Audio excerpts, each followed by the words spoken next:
Hey guys, Sundown Rider here, One Piece 868 KX Launcher Review. This chapter was dope. This chapter was so good. Let me just adjust this. This chapter was so good. Oh my god. I'm so shook by what happened in this chapter. Oh my god. Everything is going wrong for the Fire Tank Straw Hat Alliance and for the Mink Alliance with the Straw Hats. Everything that could have possibly gone wrong has gone wrong this chapter. Everyone and their mothers knew that the KX launches, well, we had a feeling the KX launches wouldn't work, but everyone and the entire One Piece fandom knew that the mirror that Caesar was carrying was gonna shatter at some point, because Big Mom's scream was hyped up to be this really piercing scream, this really high pitched, disgusting ass scream, which is gonna destroy all glass within a vicinity. And the fact that it hadn't already been destroyed was saved for this gag where Caesar's flying in with his mirror and it just destroys in front of him, and all of them are just looking at him like, what? What just happened? But this chapter was so good. Let's just go through it, because I don't want to gush too hard and go all over the place, because I'm really bad at talking when it's out of order. But let's just get into this, man. This is so good. So we get kind of a little bit more backstory on Big Mom. We find out that two people actually saw Big Mom eat the people of the Lamb's house. One was the giant who went back to Elbaf. He shit himself. He was like, oh shit, I gotta tell the rest of my family about this. So he went back to Elbaf and he told the remaining elder at Elbaf, it's either going to be Jarl or Yor. I think it's Mountbeard rather than Forebeard. Forebeard fell in battle. But yeah, so he tells the rest of them, and the giants they just totally shun Big Mom now. They totally hate her, so much so that they don't even utter her name. That's how much she's been repugned by the giants of Elbaf. So that giant saw that and saw Big Mom eat them, and then he went back to Elbaf and told them. We saw the cook for Big Mom's pirates, Strusen, I don't know how to pronounce it. I think it's Strusen. He saw Big Mom eat it, and he was amused by this. He's a crazy little shit. The guy's, he's got an awesome devil fruit as well. He's got the kuku no mi, as in the cook fruit. So he can change things, anything he holds, anything he has on him at the time. He can change them into ingredients. You see him slicing into a thick branch, a little piece of a log by the looks of things, and it just changes into little steaks, little pieces of little slices of meat. So he's got an awesome devil fruit, but he and Big Mom were the original builders of the Big Mom Pirates. They're both, he's a co-founder of the Big Mom Pirates, and I had never ever thought that he would be someone with such a role. I mean, we've seen that he's kind of an important piece to Big Mom's Pirates. He's the main chef, and he's responsible for the cake making and everything, so he obviously had some important role. But this guy's the co-founder of the Big Mom Pirates. He's her first crewmate, and he's kind of the guy that steered her into piracy. He might even be the ultimate kind of bad guy in this arc, because he's the guy that would have steered Big Mom into doing things, because he's the one that asked her, what are your dreams? And she said, my dreams are to make peace in the world. I want a unified nation where everyone can see eye to eye, which I'll come on to later. But yeah, so she wanted to make a peaceful, unified nation, and he steered that dream of hers, and he obviously must have taken the places, because Big Mom wouldn't have been able to do that herself. We've seen that she has some form of mental illness. She lacks some form of cognition. She's not very good mentally, so she wouldn't have been able to find a ship to steer it towards a certain island. She wouldn't have been able to do any of the stuff without Strusen. So he obviously must have played a larger part than any of us would have ever thought. If you thought he had, then props to you, but I never thought personally that he had a large part to play.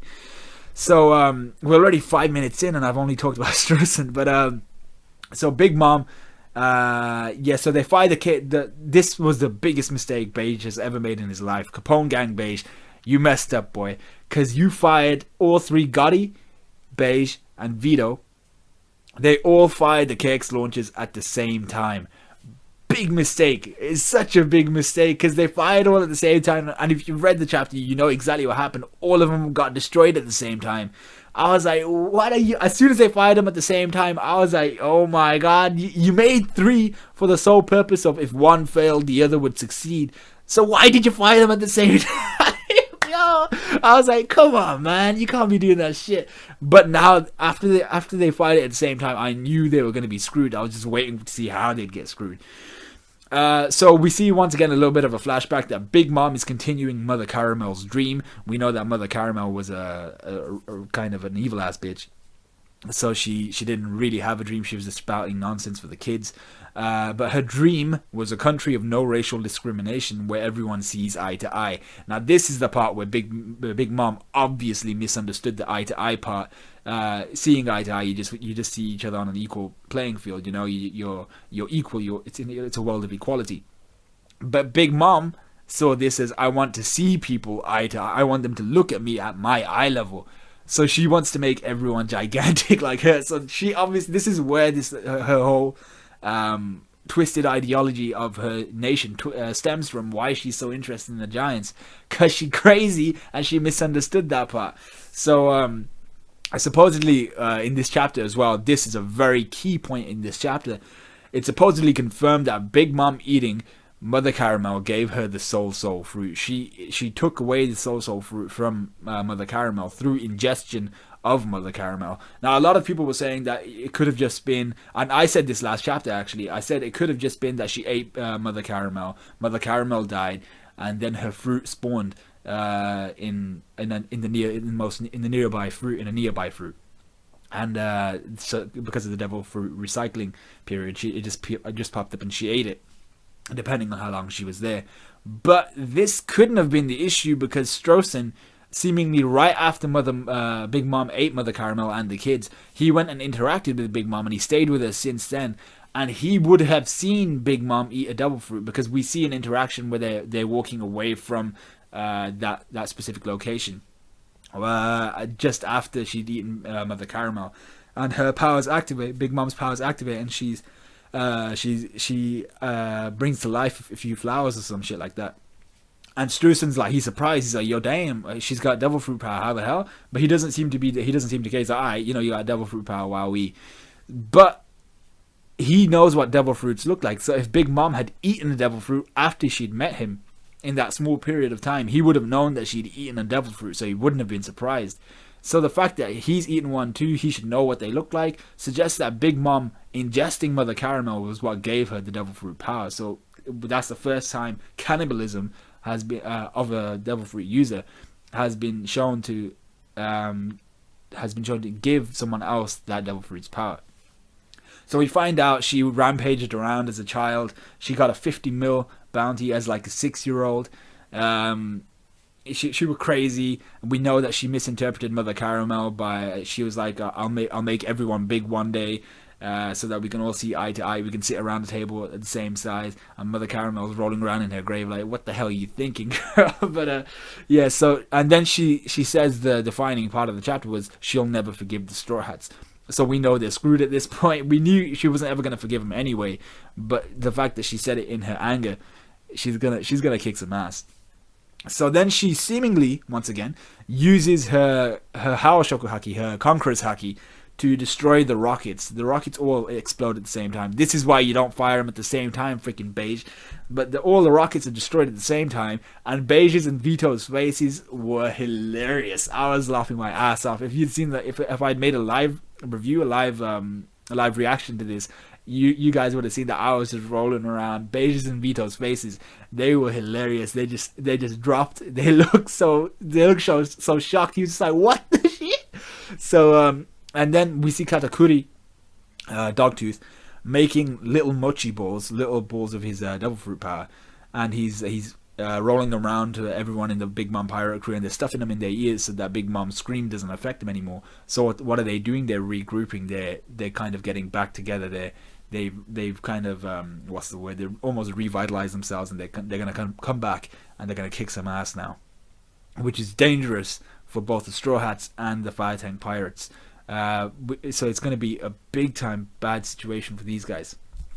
But as Caesar's kind of prepared for this, and he was like, oh shit, I can't believe she destroyed my KX launches, but Yonko gonna be Yonko. So he just flies in with his mirror. He's like, yeah, I'm gonna give everyone the escape route. They need to get out of here, and we need to get out of here because we just messed up this plan. Beige runs away. He's like, plan failed. He's running towards the mirror, And then as Caesar flies in, the mirror shatters and everyone's faces again, even Luffy. He's like, what? I was like, oh my god, I was laughing my ass off all the way through this chapter.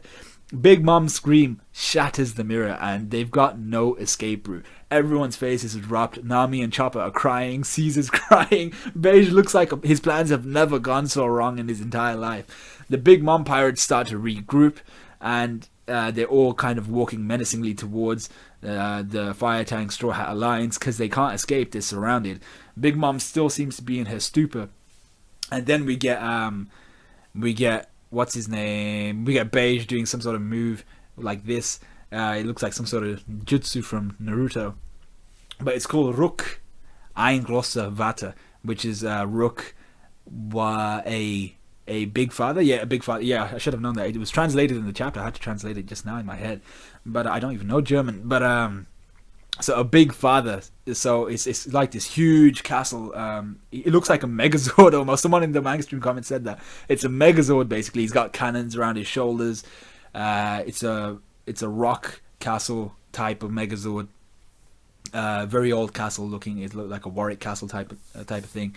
Very I've forgotten what the word is, medieval type castle. But yeah, so it's got the whole portcullis and everything. Luffy and everyone needs to get inside, and that's going to be kind of where they're going to formulate a new plan. Thank God we're not on break next week, because they're going to be formulating a new plan inside of what I assume is Beige made this huge structure, and everyone's going to jump in. They're going to formulate a plan, and they're going to try and figure out a way, because they can't escape now. Escape is not an option. They got to fight their way out. So they gotta escape will still be an option then, but they have to fight their way out. They're not going to be able to just run away. But this is where Caesar will need to come into play, because Caesar himself has that has the gas fruit. Hopefully he can. Hopefully there should be some way he can assimilate his poisonous experiments into himself and use that as kind of his last ditch effort as a KX launcher. But we don't know how this is going to go. Luffy needs to utilize his Haoshoku Haki, but everyone there's going to be at a level where Luffy's Haoshoku Haki won't do anything to them. They're all going to stay conscious, and his Haki won't affect them much. They'll see that he's serious, but they don't really fall unconscious or anything. So I think Caesar's going to have to play a really key part here. He's got to starve people of oxygen. He's got to do his thing to get these people away. Katakuri, now in his state of in his state of relief, will be able to utilize his powers more effectively. The whole reason why he's been so why he's been such a failure at this moment in time is because he hasn't too much stuff has been going on around him, and he's not been able to focus. He's not been able to maintain composure in the face of all these attacks. But now that his crew's regrouped, now that he's not the only one, he's going to be kicking some ass. And Smoothie looks like she's ready to kick some ass as well. Big Mom's still in her stupor. This chapter was dope. I'm going to give it a 9.5 out of 10. It was really good. Very little actually happened action-wise. It was just the reactions to everything going wrong. It was such a good chapter. And the fact that Stroh had such a key part, the Kuku no Mi, the Cook fruit. So the fact that we also see once again why the Giants hate Big Mom so much, as if they didn't have enough reason anyway, and we see Big Mom's original misunderstanding of seeing eye to eye. So yeah, a really good chapter. Like, comment, subscribe, all that good stuff. This is going to be 14 minutes long. It's going to be a long upload, but I will talk to you guys in a bit. Let me know in the comments what you guys thought. Like, comment, subscribe, all that good stuff, and I will see you guys in a bit.